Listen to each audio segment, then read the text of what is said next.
South Dakota Republican, of course, the Senate Minority Whip. Senator, good to see you again. Thanks, Neil. Where good to see do you. you stand? Same here. Then, where do you stand on this Democratic effort to sort of patch all of this up, push back the deadline for the, I guess, the debt brink? Where are you on that? Well, first off, we have to fund the government at the end of the month, and there are bipartisan votes to do that. You could get Democrats and Republicans that would support a continuing resolution that provides funding for the disasters in the Gulf and other things. The one thing Republicans won't vote for, Neil, is to increase the debt limit to accommodate all the new spending and new taxes that the Democrats want to put through.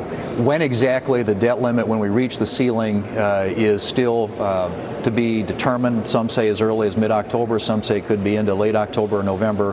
But one way or the other, that's an issue that has to be dealt with. But we've argued all along, and it's entirely true, and the Democrats are being dishonest when they say, if they say it isn't, is they can do it on their own. They run the whole government. They've got the House, they've got the Senate, they've got the White House. They can pass an increase in the debt limit to accommodate this massive run-up in spending that they want to do, and do it with Democrat votes. Republicans are not going to be complicit in or enable one of the biggest expansions of government and biggest tax increases that we've ever seen in history.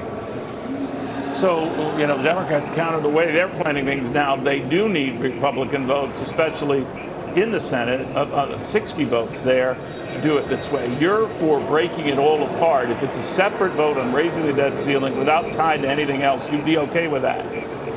Well, what I'm telling you is that we would vote for a continuing resolution to fund the government. We know we won't vote for a debt limit increase.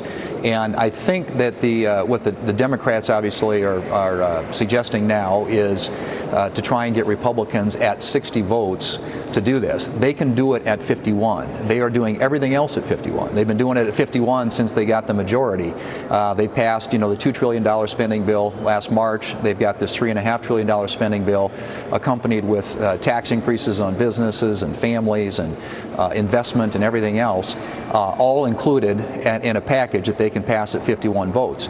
Procedurally, they can add the debt limit to that. There's nothing that prevents them from doing that, and we think that's the way they ought to do it. This is not our spending, this is their spending. They argue, as you know, Senator, they argue, as you know, that, you know, when the shoe was on the other foot, Democrats were there for you guys to go ahead and raise the debt ceiling and keep going forward. This, as you know, has happened under Republican and Democrat administrations alike, Republican and Democratic Congresses alike. We go through this kabuki theater all the time. Do you ever worry, though, that someone makes a false step and all of a sudden our credit rating gets downgraded, or confidence in American investments gets questioned, and the world avoids us because we look like a joke? Well, and that's what I'm saying. The debt limit needs to be increased. It's just a question of who provides the votes to do it. And as you point out, in the past, there have been times where there's been a bipartisan negotiation that put caps on spending and included a debt limit increase. Typically, that's done in a time of divided government. And when we've been in charge of the government, we've been responsible for trying to make a deal to get the votes. What we're saying here is they run the House, the Senate, and the White House. They run all of government, and they are trying to pass, with 51 votes, the largest expansion of government, one of the largest expansions of government in history, and one of the largest tax increases in history. Why should Republicans be expected to deliver votes to increase the debt limit to accommodate all that new spending? They can do it at 51. They should do it at 51. But the debt limit actually addresses all the prior spending, right, Senator? I mean, you're really paying for stuff that was already committed to under Republican and Democrats, right? No, that was actually accommodated. The suspension of the debt limit that ended on July 31st took care of all the spending or all the debt that had been accumulated in the last couple of years. The last time we did a debt limit increase was 2019.